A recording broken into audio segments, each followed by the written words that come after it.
Ya, terima kasih rekan yang ada di studio. Memang kalau kita lihat berdasarkan data produksi susu di dalam negeri, sejak Desember tahun 2015 memang mengalami atau mencatatkan kenaikan yang signifikan, yakni ada di angka 835 ribuan ton. Dan peningkatan yang sama pun terjadi pada tahun 2016, yakni mencatatkan di angka 912 ribuan ton. Namun memang pada Desember 2019 hingga Desember 2021 ini tidak begitu banyak kenaikan yang terjadi, di mana hanya naik sekitar 2 ribuan ton saja. Nah, justru kalau dilihat berdasarkan data yang ada, produksi susu tertinggi justru dicatatkan pada tahun 2011 yang tembus hingga 974 ribu ton. Nah, lalu bagaimana dengan rata-rata konsumsi susu per kapita sebulannya di Indonesia? Yang ini masih dirajai oleh susu kental manis, di mana konsumsinya ini mencapai 131 gram pada September 2021. Sementara untuk konsumsi susu bubuk hingga susu bayi sendiri bahkan menjadi yang paling rendah. Rendahnya konsumsi susu di Indonesia terjadi karena sejumlah faktor. Yang pertama adalah rendahnya populasi sapi perah di Indonesia yang menjadikan harga susu menjadi mahal. Kemudian yang kedua adalah rendahnya minat untuk menjadi peternak sapi perah.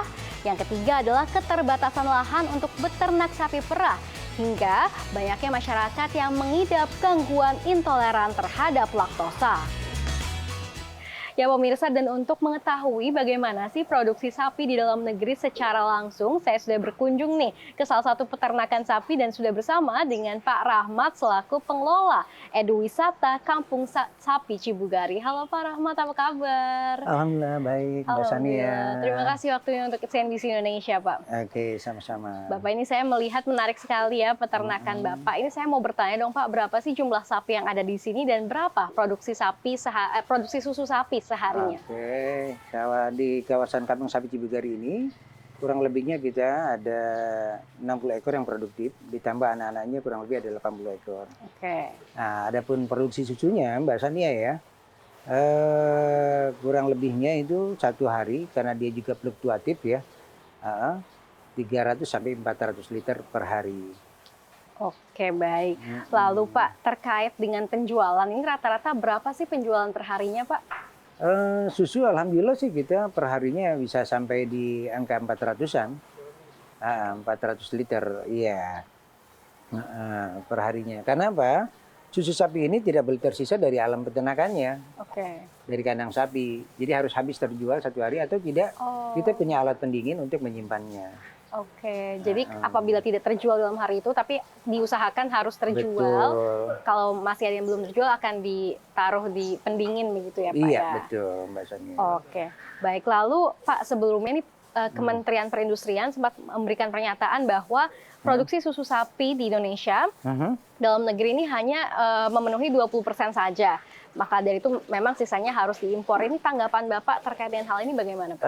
Sangat menyayangkan sekali ya. Tentunya harus ke depannya peternakan sapi perah di Indonesia ini harus lebih berkembang lagi. Oke. Paling tidak itu ada peningkatan lah dari 20% menjadi 30 atau 40% di tahun yang akan datang. Tentu ini perlu dukungan dan regulasi dari pemerintah kita ya untuk bagaimana menggairahkan usaha ternak sapi perah rakyat di seluruh Indonesia. Oke, tapi menurut kacamata Anda sendiri, apa sih yang menyebabkan memang produksi susu sapi dalam negeri ini hanya 20% saja, Pak? Iya, yang pertama memang SDM ya. Jadi kalau zaman orang tua atau kakek saya dulu ya, itu membentuk SDM-nya dari anak-anaknya. Nah kemarin ya pertumbuhan anak-anak ini banyak kurang interest terhadap usaha peternakan sapi perah. Oke. Nah kalau ada regulasi seperti di pemerintahan Belanda ya, karena dalam satu anak itu boleh mengelola peternakan dan harus diregenerasikan, sehingga pertumbuhannya akan stabil sepanjang masa. Nah kalau kita belum ada regulasi itu, jadi yang paling inti adalah bagaimana membangun generasi dari keluarga-keluarga petani ini bisa terjun ke peternakan sapi perah. Oke, jadi regenerasi dari keluarga petani, peternak sapi yang ada di Indonesia ini harus dilakukan agar SDM kita untuk menjadi peternak sapi ini selalu ada begitu ya Pak? Betul, atau dari tenaga-tenaga masyarakat yang terampil SDM-nya pemerintah memberikan dukungan, dorongan ya untuk menumbuh kembangkan usaha ternak sapi perah di seluruh Indonesia. Oke, baik. Memang berarti harus ada binaan juga Betul. dari program pemerintah begitu ya, Pak? Iya, betul. Oke. Lalu, Pak, apakah menurut Anda sekarang profesi peternak sapi ini tidak terlalu banyak diminati dan kenapa sebetulnya? Yang alasannya pertama lahan ya. Jadi kita terkendala lahan. Kayak di Jakarta sekarang ini juga kita terkendala lahan, pakan hijauan. Oke. Yang kedua tenaga kerja. Ini semakin lama itu semakin menurun, maka kita dibutuhkan teknologi untuk peternakan sapi perah yang lebih modern. Oke, baik. Tapi menurut Bapak sendiri kira-kira potensi bagi masyarakat Indonesia ya untuk beternak sapi ini bagaimana? Sangat-sangat besar sekali Mbak Sania, karena masih ada kalau tadi di data dari Departemen Perindustrian ya, itu hampir masih ada 80%. Kalau menurut saya lebih dari itu. Oke. Masih ada 90% ke atas ya. Nah ini bagaimana kita bangun aktivis-aktivis akademisi ini untuk terjun membangun dunia peternakan sapi perah di Indonesia agar pemenuhan konsumsi susu segar murni di seluruh Indonesia ini bisa lebih meningkat lagi. Tidak hanya cuma 20% saja.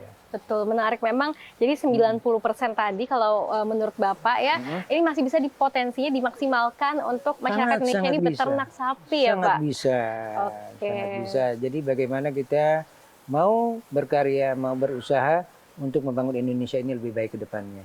Oke, baik. Lalu Pak, kan beberapa waktu lalu ini sempat terjadi wabah PMK ya Pak, ya penyakit kuku dan juga mulut. Iya, betul. Yang sempat memang terjadi. Ini bagaimana sih Pak? Apakah berdampak pada peternakan sapi? Kalau dampak sangat ya, sangat sekali. Karena kalau kita tidak bisa antisipasi ya, mengantisipasi dini itu dengan vaksin, dengan apa? Nah itu agak bahaya juga karena banyak yang tidak. Di samping produksi menurun, juga banyak sapi-sapi yang harus dipotong. Karena takut menular dengan sapi-sapi yang lain. Oke. Jadi memang tidak hanya sapi potong, tapi sapi perah pun juga ikut terkena dampak ya Pak? Betul, kena. Maka kemarin kita juga buat lockdown ya, jadi tidak boleh sapi keluar, tidak boleh sapi masuk di dalam kawasan peternakan ini. Oke, dan hal ini bagaimana sih cara untuk mencegahnya Pak? Apakah dengan divaksin atau ada hal lain? Yang pertama vaksin, yang kedua juga peningkatan daya tahan tubuh ya peternak sapi sapi-sapi perahnya. Nah, dengan pola pakan yang baik, sanitasi yang baik, terus juga disinfektan kita semprot agar bakteri itu tidak masuk ke dalam kawasan peternakan sapi perah kita. Oke, nah ini saya lihat banyak sapi-sapi yang memakai anting berwarna kuning yang ada kayak barcode-nya gitu Pak. Ini boleh jelaskan apa sih sebetulnya Pak? Ini sebetulnya identitas ya. Kalau sapi punya identitas nomor, sebenarnya ada nama. Kalau dulu zaman sebelum ada barcode ini, kita pakai nama, misalnya ada melati, ada bunga, ada mawar gitu ya. Nah ini untuk mengetahui tanda birahi sapi, anak sapi, bapaknya siapa, ibunya siapa. Oke. Nah sekarang sudah modern kita dengan adanya barcode di telinga sapi. Oke. Jadi bisa langsung di-scan aja gitu bisa Pak? Bisa di-scan.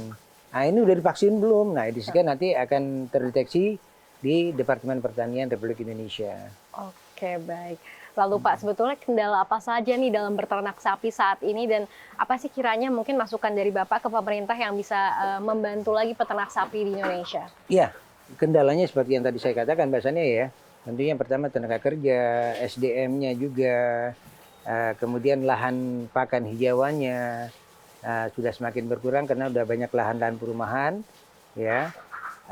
Yang ketiga tentu petani-petani kita perlu didukung bagaimana membangun entrepreneurnya, inisiatifnya, kreativitasnya untuk bisa memproduksi susu dan menjualnya secara langsung. Karena harganya akan meningkatkan nilai jual ekonomi masyarakat petani ternak sapi perah di seluruh Indonesia. Baik.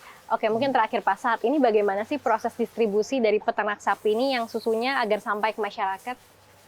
Yang pertama kita ada beberapa langkah ya. Ada yang pertama lewat loper susu, ada yang PO online ya. Kemudian ada juga yang datang langsung pesan ke sini. Kalau kita direct consumer ya. Direct consumer ya? Iya, kita tidak menjual di toko-toko atau minimarket dan supermarket. Oke, baik. Karena kita punya ciri khas menjual susunya yang segar dari peternakan langsung. Oke, menarik Pak. Baik, terima kasih banyak Pak Rahmat atas diskusi ini. Sehat dan sukses selalu untuk Bapak. Amin, amin. Terima kasih Mbak Sania. Mudah-mudahan bermanfaat untuk pertumbuhan dan perkembangan sapi perah di seluruh Indonesia. Baik, terima kasih Pak. Sama-sama. Dan pemirsa, itulah tadi wawancara saya dengan Bapak Rahmat selaku pengelola dari Edu Wisata Sapi Cibugari.